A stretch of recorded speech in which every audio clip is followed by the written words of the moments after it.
Control shade की construction के दौरान आपको पैड एरिया किस तरीके से डिजाइन करना चाहिए ताकि आपके पैड काटे भी ना जाएं और वो पूरे पैड जो हैं उनको लगाया जाए। दौलताना साहब से पूछते हैं कि इन पैड्स की किस तरीके से कितने नंबर्स में रखने चाहिए, इवन नंबर्स और ऑड नंबर्स, और इसके ऊपर जो छत है वो बहुत सारे हमने फॉर्म्स विजिट किए, लोगों ने प्रीकास्ट डाले होते हैं, जैसे कि हम लेंटर यूज कर रहे हैं, तो इसका भी फायदा पूछते हैं दौलताना साहब से भी और कासिम साहब से भी। इस पैड एरिया का क्या फायदा है, क्या ये पैड एरिया मुनासिब है या नहीं। जी दौलताना साहब प्लीज बताइएगा कि एडी ट्रेडर जो पैड एरिया कंस्ट्रक्ट कर रहा है उससे आप किस हद तक सेटिस्फाई हैं। ठीक है फैसल भाई, इस तरह के आपका जो काम है उसे 100% अल्हम्दुलिल्लाह हम ना मुतमिन है। अच्छा, इसमें फैसल भाई ये होता है कि एक आपका जो पैड होता है ना, तो कासिम भाई दिखाना इंच, फैसल भाई इस तरह होता है, ये आपका 78 इंच होना चाहिए। बिल्कुल 78 इंच है ये आपका जो पीस होता है पैड का, की जो लेंथ होती है वो 78 इंच होती है। ठीक है, ठीक है। इसका ये फायदा है कि अगर आप अप या डाउन रखेंगे, फिर पैड अगर फर्ज किया ये 80 कर दिया तो पैड पूरा नहीं आएगा। ठीक है। अगर आपने कह लें कि 76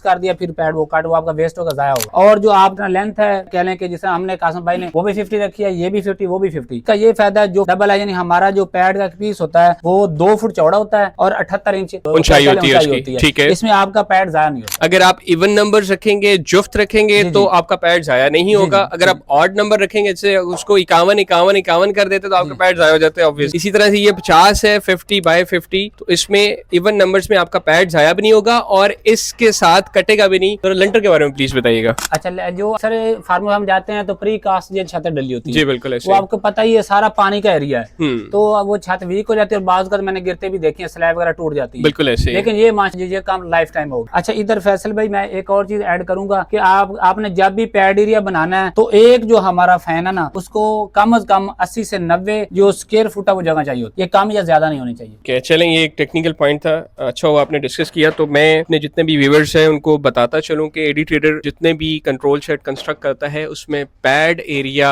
लेंटर डालते हैं, ना कि प्रीकास्ट, क्योंकि यहाँ पे पानी का हर वक्त फ्लो होता है। जहाँ पे पानी का हर वक्त फ्लो हो वहाँ पे मॉइस्चराइज होगा एरिया, वहाँ पे नमी पैदा होगी और उस नमी की वजह से प्रीकास्ट छत होती है, क्योंकि उसकी थिकनेस कम होती है तो वो अफेक्ट होना शुरू हो जाएगा और उसके अंदर जो बारीक सरिया होता है वो खुद से उसको अलग करना शुरू कर देता है और जिसकी वजह से वो छतें डैमेज होना शुरू हो जाती हैं।